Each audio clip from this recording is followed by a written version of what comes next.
नमस्कार प्रिय भक्तजनों, आप सभी को हनुमान जयंती की ढेर सारी शुभकामनाएं बधाइयाँ। आज के इस वीडियो में हम सभी सुनने वाले हैं बृहस्पति देव की व्रत कथा। इससे पहले जैसे कि आज की चैत्र पूर्णिमा है, चैत्र पूर्णिमा से जो भी पूर्णिमा का व्रत उठाना चाहते हैं तो चैत्र की पूर्णिमा से उठा सकते हैं। आइए अब सुनते हैं बृहस्पति देव की व्रत कथा। प्राचीन काल की बात है। एक बार एक राजा था, बड़ा ही प्रतापी दानी था। नित्य गरीब ब्राह्मणों की सहायता किया करता था। ये बात उसकी रानी को बिल्कुल भी अच्छी नहीं लगती थी। न ही दान देती, न ही दक्षिणा देती। राजा को भी ऐसे कार्य करने से मना करती थी। एक दिन राजा क्या करता है कि शिकार खेलने वन को चला जाता है। घर पर रानी और दासी अकेली थी। उसी समय बृहस्पति देव साधु का रूप धारण करके उसके दरबार पर भिक्षा मांगने के लिए आते हैं। पुत्र की कामना करता है। अगर तुम्हारे पास धन अधिक है तो उसे शुभ कार्य में लगाओ, जिससे तुम्हारे दोनों लोग सुधरेंगे। परंतु साधु की इन बातों से रानी खुश नहीं होती है। उसने कहा, मुझे इसे धन की आवश्यकता नहीं है जिसे मैं दान देती फिरूं। उसको संभालने में मेरा सारा समय नष्ट हो जाए। साधु ने कहा, यदि तुम्हारी ऐसी इच्छा है तो जैसा मैं तुम्हें बताता तुम वैसा ही करना। बृहस्पतिवार के दिन तुम घर को गोबर से लीपना, अपने केसों को पीली मिट्टी से धोना, केसों को धोते समय स्नान करना, राजा से कहना कि हजामत बनवाए, भोजन में मांस मदिरा खाना, कपड़ा धोबी के यहाँ धुलवाने देना। इस प्रकार 7 वर्ष करने से तुम्हारा सारा समस्त धन जो भी है वह नष्ट हो जाएगा। इतना कहकर साधु बने बृहस्पति देव अंतर्ध्यान हो जाते हैं। साधु के कहे अनुसार रानी को केवल 3 ही बृहस्पतिवार बीते थे। उनकी संपूर्ण संपत्ति नष्ट हो जाती है। भोजन के लिए परिवार तरसने लगता है। एक दिन राजा रानी से बोलता है कि हे रानी, तुम यहीं पर रहो, मैं दूसरे देश जाता हूँ, क्योंकि यहाँ पर मुझे सभी लोग जानते हैं, इसलिए कोई कार्य भी नहीं कर सकता। ऐसा कहकर राजा प्रदेश को चला गया। वहाँ से जंगल से लकड़ी काट कर लाता, शहर में बेचता, इस तरह अपना जीवन व्यतीत करने लगता है। उधर राजा के बिना रानी दासी दुखी रहने लगती है। एक समय जब रानी दासी को 7 दिन बिना भोजन करे रहना पड़ा तो रानी ने अपनी दासी से कहा, हे दासी, पासी नगर में मेरी बहन रहती है, वह बड़ी धनवान है, तो उसके पास जा और कुछ ले आ, ताकि थोड़ा गुजारा हो जाएगा। दासी रानी की बहन के पास जाती है। उस दिन बृहस्पतिवार का दिन था। रानी की बहन उस समय बृहस्पति भगवान की व्रत कथा सुन रही थी। दासी ने रानी की बहन को अपनी रानी का संदेश दिया, और लेकिन रानी की बहन ने कोई उत्तर नहीं दिया। जब दासी को रानी की बहन से कोई उत्तर नहीं मिलता है तो वह दुखी होती है, उसे क्रोध भी आता है। दासी ने वापस आकर रानी को सारी बात बता दी। सुनकर रानी ने अपने भाग्य को ही कोसा। उधर रानी की बहन ने सोचा कि मेरी बहन की दासी आई थी, परंतु मैं उसे नहीं बोल पाई, इससे बहुत दुखी हुई होगी। कथा सुनकर पूजन समाप्त करके अपने बहन के घर आती है और कहने लगती है, बहन, मैं बृहस्पतिवार की व्रत कथा सुन रही थी, तुम्हारी दासी मेरे घर गई थी। जब कथा होती है तब न उठते न बोलते, इसलिए मैं नहीं बोल पाई। कहो दासी, क्यों गई थी? रानी बोली, बहन, हमारे घर में अनाज नहीं था। ऐसा कहते कहते रानी की आंखें भर आती है। उसने दासी समेत भूखे रहने की 7 दिन की जो भी बातें थी अपनी बहन को बता दी।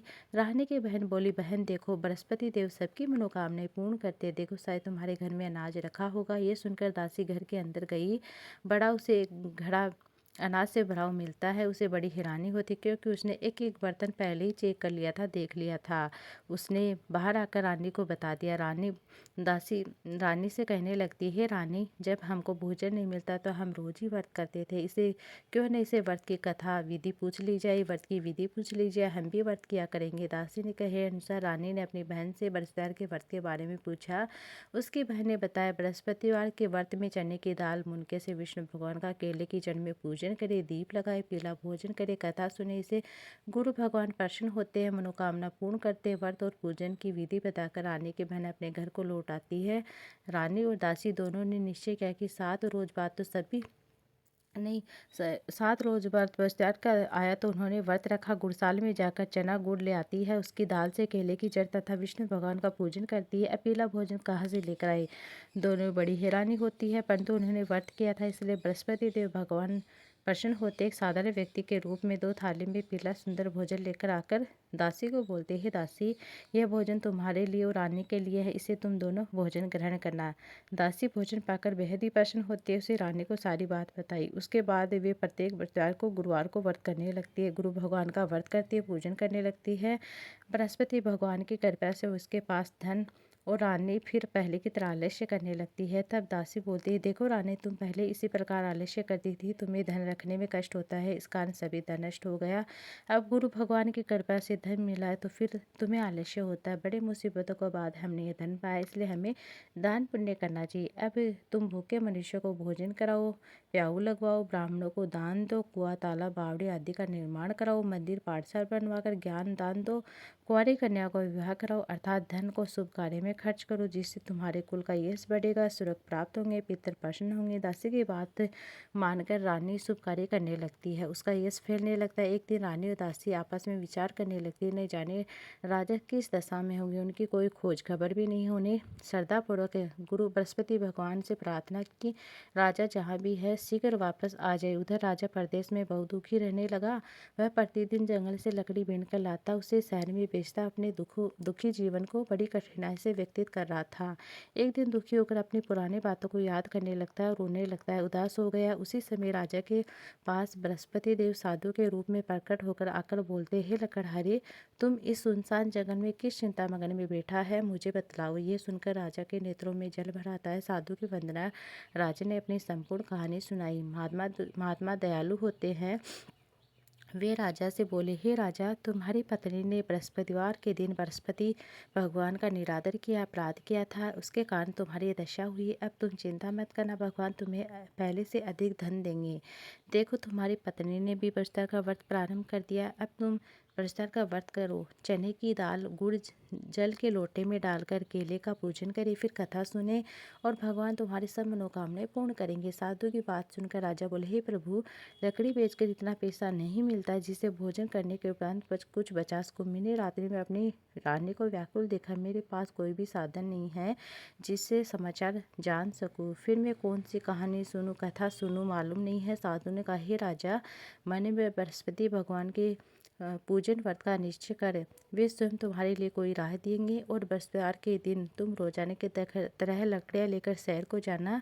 तुम्हें रोज से दुगना धन प्राप्त होगा, जिससे तुम भली भांति भोजन भी कर लोगे और बृहस्पति देव की पूजा का सामान भी आ जाएगा। जो तुमने बृहस्पति की कहानी के बारे में पूछा है वह इस प्रकार है। बृहस्पति की व्रत कथा दूसरी। प्राचीन काल में एक बहुत ही निर्धन ब्राह्मण था, उसे कोई संतान नहीं थी। वह नित्य पूजा पाठ करता था। उसकी स्त्री न स्नान करती, न ही किसी देवता का पूजन करती। इसी कारण से ब्राह्मण बड़ा ही दुखी रहता था। भगवान की कृपा से ब्राह्मण के यहाँ एक कन्या रूपी उत्पन्न होती है। कन्या बड़ी होने लगती है, प्रातः स्नान करके विष्णु भगवान का जाप करती है, बृहस्पति की व्रत कथा सुनने लगी, पूजा पाठ समाप्त करके पाठशाला जाती तो अपनी मुट्ठी में जौ भर ले जाती, पाठशाला के मार्ग में डाल जाती। लौटते समय जो स्वर्ण के हो जाती तो अपने घर लेकर बीन कर ले आती। एक दिन वह बालिका सूप में उन सोने के जौ को फटका रही थी। तभी उसकी माँ ने देख लिया और कहा, बेटी, सोने के दाने साफ करने के लिए सोने का सूप होना चाहिए। दूसरे दिन गुरुवार था। कन्या ने व्रत रखा और बृहस्पति देव से सोने का सूप देने की प्रार्थना की। बृहस्पति देव ने उसकी प्रार्थना स्वीकार कर ली। रोजाना की तरह वह कन्या जो फैलाती हुई पाठशाला चली गई। पाठशाला से लौटकर जब जो बीन रही थी, बृहस्पति देव की कृपा से उसे सोने का सूप मिल जाता है। उसे वह घर ले आती है, उसमें जो साफ करने लगती है, परंतु उसकी माँ का वही ढंग रहता है। एक दिन की बात है, कन्या सोने के सूप में जो साफ कर रही थी, उस समय नगर का राजकुमार वहां से होकर निकलता है। कन्या के रूप और कार्य को देखकर मोहित हो गया। राजमहल आकर भोजन और जल त्याग कर उदास होकर लेट जाता है। राजा को जब राजकुमार द्वारा अन्न जल त्यागने का समाचार ज्ञात हुआ तो अपने मंत्रियों के साथ अपने पुत्र के पास गया और कारण पूछा। राजकुमार ने राजा को उस लड़की के घर का पता बता दिया। मंत्री उस लड़की के घर गए। मंत्री ने ब्राह्मण के समक्ष राजा की ओर से निवेदन किया। कुछ ही दिन बाद ब्राह्मणों की कन्या का विवाह राजकुमार के साथ संपन्न हो गया। कन्या के घर जाती पहले की भांति ब्राह्मण के घर में गरीबी का निवास हो गया। एक दिन दुखी होकर ब्राह्मण अपनी पुत्री से मिलने गए। बेटी ने पिता की अवस्था को दुखी अवस्था को देखकर अपनी माँ का हालचाल पूछा। ब्राह्मण ने सभी हाल कह सुनाया।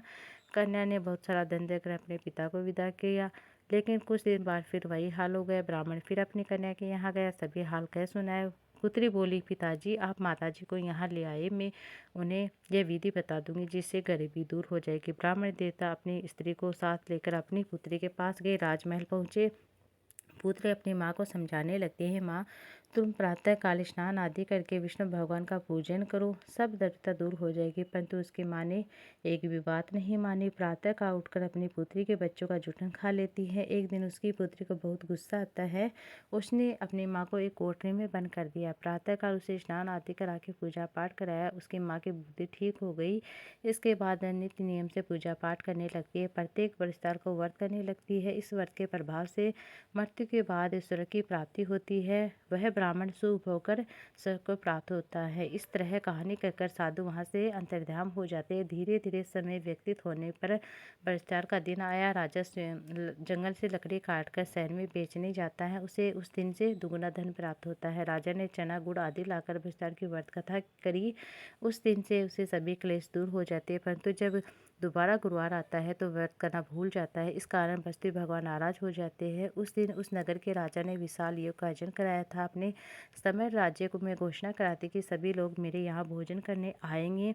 कोई भी अपने घर चूल्हा नहीं जलाएगा। इस आज्ञा को जो नहीं मानेगा उसे मैं फांसी की सजा दे दूंगा। राजा की आज्ञा अनुसार राज्य के सभी नगरवासी राजा के महल में भोजन करने के लिए जाते हैं। लेकिन लकड़हारा कुछ देर से पहुंचता है। इसे राजा अपने साथ ले जाता है। अपने महल में ही उसे भोजन करा रहा होता है तो रानी की दृष्टि उस कुटी पर पड़ती है जिससे उसका हार लटका हुआ था। उसे हार दिखाई नहीं देता है तो रानी सोचती है कि इसी लकड़हारे ने मेरा हार चुराया होगा। उसी समय सैनिक बुलाकर उसको जेल में डलवा देती है। लकड़हार जेल में विचार करने लगता है, न जाने कौन से पूर्व जन्म के कर्म से मुझे दुख प्राप्त हो रहा है। जंगल से मिले साधु को याद करने लगता है। तत्काल बृहस्पति देव साधु के रूप में प्रकट होते कहने, अरे मूर्ख, तूने बृहस्पति की कथा नहीं करी है, इसी कारण तुझे दुख प्राप्त हुआ। अब चिंता मत करना। बृहस्पतिवार के दिन जेल खाने के दरवाजे पर तुझे 4 पैसे पड़े मिलेंगे। तू उनसे बृहस्पतिवार की व्रत कथा करना, सुनना, तेरे सभी कष्ट दूर होंगे। अगले बृहस्पतिवार उसे जेल खाने में 4 पैसे पड़े मिलते। राजा ने पूजा का सामान मंगवाया, कथा कही, प्रसाद बांटा। उसी रात्रि में बृहस्पति देव ने उस नगर के राजा को जिसे बंद कर रखा उसे छोड़ देना। तेरी रानी का हार उसी खूंटी पर लटका हुआ है। अगर तू ऐसा नहीं करेगा तो मैं तेरे राज्य को नष्ट कर दूंगा। तो प्रातःकाल जब राजा उठता है, खूंटी पर अपनी रानी का हार लटका देखता है तो क्षमा मांगता है। उसे लकड़हारे को बुलाकर योगी सुंदर आभूषण देता है। गुरुदेव की आज्ञा अनुसार राजा अपने नगर को चल देता। राजा जब नगर के निकट पहुंचता है तो बड़ा आश्चर्य होता है। नगर में पहले से अधिक बाग, तालाब, कुएं, धर्मशालाएं बने हुए थे, मंदिर बने हुए थे। राजा ने पूछा, ये किसके बाग, धर्मशाला, तालाब हैं? तो नगर के सब लोग कहने लगे, ये दासी ने बांदी ने बनवाए हैं। राजा बड़ा आश्चर्य होता है। राजा को ये खबर जब राजा के आने की खबर रानी को पड़ती है तो दासी से रानी कहती है, दासी देख, राजा हमको कितनी बुरी हालत में छोड़कर गए थे। कहीं हमारी ऐसी हालत देखकर लौट न जाए, इसलिए तू दरवाजे पर ही खड़ी हो जाना। राजा ये तो अपने साथ ले आना महल में। तब राजा ने क्रोध करके अपनी तलवार निकाली और पूछने लगे, बताओ तुम्हें धन कैसे प्राप्त हुआ? तब रानी ने सारी कथा कह सुनाई। राजा ने निश्चय किया कि 7 रोज बाद तो सभी प्रकार की व्रत कथा सुनते व्रत करते हैं, परंतु मैं रोजा दिन में 3 बार कहानी कहा करूँगा, रोज व्रत किया करूँगा। अब हर समय राजा के दुपट्टे में चने की दाल बंधी रहती है। 3 बार कहानी कहता है। एक रोज राजा ने विचार किया, चलो अपनी बहन के हो आते हैं। इस प्रकार नीचे कर राजा घोड़े पर सवार हो अपनी बहन के यहाँ चलने लगता। मार्ग में उसने देखा कि कुछ आदमी मुर्दे को ले जा रहे हैं। उन्हें रोककर कहा, राजा, अरे भाई, मेरे विस्तार की कथा सुन ले। वे बोले, लो, हमारा तो आदमी मिल गया है, इसको अपनी कथा क्यों पढ़िए? परंतु कुछ आदमी बोलते, अच्छा, हम तुम्हारी कथा सुन लेंगे चलते चलते। राजा ने दान निकाली। कथा आदि हुई तो मुर्दा हिलने लगता है। जब कथा समाप्त होती है, राम राम करके वह मनुष्य खड़ा हो जाता है। राजा आगे चलता है। उसे चलते चलते शाम हो गई। आगे मार्ग में उसे किसान खेत में हल चलाता मिलता है और राजा ने उसे कहा कि अरे भाई, मेरे विस्तार की कथा सुन ले। लेकिन वह नहीं मानता है और कहता है कि मैं तेरी कथा सुनूंगा, तब तक मैं एक हेरिया जोत लूँगा। अब किसान के पेट में बड़ी जोर से दर्द होने लगता है और उसकी माँ उसी की रोटी लेकर उसी समय आती है तो अपने पुत्र का सब हाल पूछती है। बेटे ने सभी हाल कह सुनाया। बुढ़िया दौड़ी दौड़ी उस घुड़सवार के पास जाती है। उससे बोलती है, मैं तेरी कथा सुनूंगी, तो अपनी कथा मेरे खेत पर चलकर कहना। राजा ने लौटकर बुढ़िया के खेत पर जाकर कथा कही, जिससे सुनकर बैल खड़ा हो जाता। किसान के पेट का भी दर्द बंद हो जाता। राजा अपनी बहन के घर गया। बहन ने भाई की खूब मेहमानी की। दूसरे रोज जब राजा प्रातःकाल जग रहा, देख रहा है कि सब लोग भोजन कर रहे हैं, राजा ने अपनी बहन से कहा, ऐसा कोई मनुष्य जिसे भोजन नहीं किया मेरी बरसात की कथा सुन ले। तो बहन बोलती है, भैया ये देश ऐसा है, सबसे लोग यहाँ सबसे पहले भोजन करते, बाद में अन्य कार्य करते हैं। फिर भी मैं देख आती हूँ। फिर एक कुम्हार के घर गई जिसका लड़का बीमार था। उसे मालूम हुआ कि 3 रोज से किसी ने भोजन नहीं किया। राजा ने अपने भाई की कथा सुनने के लिए रानी ने कहा तो वह तैयार हो जाता है और राजा ने जाकर विस्तार की कथा कही, जिसे सुनकर कुम्हार का लड़का ठीक हो जाता है। अब तो राजा की प्रशंसा होने लगती है। एक दिन राजा ने अपनी बहन से कहा, बहन अपने घर को जाऊंगी, तुम भी तैयार हो जाओ। राजा की बहन ने अपनी सास से कहा, सास ने कहा चली जाना, परंतु बालकों को नहीं लेकर जाना, क्योंकि तेरे भाई की कोई भी संतान नहीं है। बहन ने अपने भाई से कहा, हे भैया मैं चलूंगी, परंतु बालक नहीं जाएंगे। बहन ने अपनी बहन को छोड़कर दुखी मन राजा अपने नगर को लौट आता है। कहता है कि हम निर्वंशी राजा, हमारा मुहूर्त देखने का धर्म नहीं। रानी बोली, हे प्रभु, बृहस्पति देव ने हमें सब कुछ दिया तो संतान भी अवश्य दे। उसी रात बृहस्पति देव ने राजा से स्वप्न में, हे राजा उठ, सभी सो तैयार तेरी रानी की तरफ से। राजा की यह बात सुनकर राजा बड़ा खुशी होता है। 9 महीने से राजा के सुंदर पुत्र प्राप्त होता है। तब राजा बोला, हे रानी, स्त्री बिना भोजन करे रह सकती है, बिना कहीं नहीं रह सकती। जब मेरी बहन आवे तो उसे कुछ मत कहना। रानी ने सुनकर हाँ कह दिया। जब राजा की बहन ये शुभ समाचार सुना तो बहुत बधाई लेकर अपने भाई के घर आती हैं।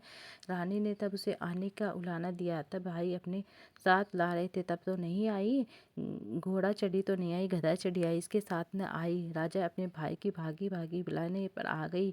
बहन बोली, भाभी मैं इस प्रकार न कहती तो तुम्हें के संतान कैसे प्राप्त होती। परिस्थिति ऐसे है जिसके मन में कामना होती अवश्य पूर्ण करते हैं। जो सद्भावना से बरसात की व्रत कथा सुनते हैं, गुणगान करते हैं, दूसरों को सुनाते हैं, खुद सुनते हैं, उनकी सभी मनोकामनाएं बृहस्पतिदेव सदैव पूर्ण करते हैं। जो संसार में सद्भावना से गुरु भगवान का पूजन करते हैं, सच्चे हृदय से उनका मनन करते हैं, उनकी सभी इच्छाएं बृहस्पति देव पूर्ण करते हैं। जैसी सच्ची भावना से रानी राजा ने बृहस्पति की कथा का गुणगान किया, उनकी सभी इच्छाएं बृहस्पति देव ने पूर्ण की। अनजाने में भी बृहस्पति देव की उपेक्षा ना करे, ऐसा करने से सुख शांति नष्ट हो जाती। इसलिए सबको कथा सुनने के बाद प्रसाद लेकर जाना चाहिए, हृदय में उनका मनन करते जयकारा बोलना चाहिए। बोले बृहस्पति भगवान की जय हो। बृहस्पति भगवान की आरती। जय बृहस्पति देवा स्वामी, जय बृहस्पति देवा, जिन्हें जिन्हें भोग लगाऊं कदली फल मेवा। ओम जय बृहस्पति देव। तुम पूर्ण परमात्मा, तुम्हें अंतर्यामी स्वामी, तुम्हें अंतर्यामी, जगत पिता जगदीश्वर सब तुम सबके स्वामी। ओम जय बृहस्पति देवा। चरणामत निज निर्मल सब पातक हरता, सकल मनोरथ दायक, सकल मनोरथ दायक, कृपा करो भरता। ओम जय बृहस्पति देवा। तन मन धन अर्पण करे, जो जन शरण पड़े, प्रभु प्रकट तब हो करे, आ करे द्वार खड़े। ओम जय बृहस्पति देवा। दीन दयाल दयानिधि, भक्तन हितकारी, पाप दोष सब हरता, बहुबंधन हारी। ओम जय बृहस्पति देवा। सकल मनोरथ दायक, सब संशय हारो, विषय विकार मिटाओ, संतन सुखकारी। ओम जय बृहस्पति देवा। जो कोई आरती तेरी प्रेम सहित गावे, ज्येष्ठानंद आनंद करे, सो निश्चय पावे। ओम जय बृहस्पति देवा। सब बोलो विष्णु भगवान की जो, बृहस्पति भगवान की जो, माता लक्ष्मी की।